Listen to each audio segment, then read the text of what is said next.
Hey guys, welcome to the help screen, and this is how to fix Cash App payment pending.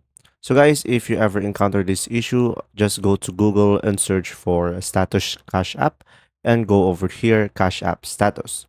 And from here guys, maybe the server is down. That's why it is happening, and sometimes there will be a server maintenance, and from there just simply try again later.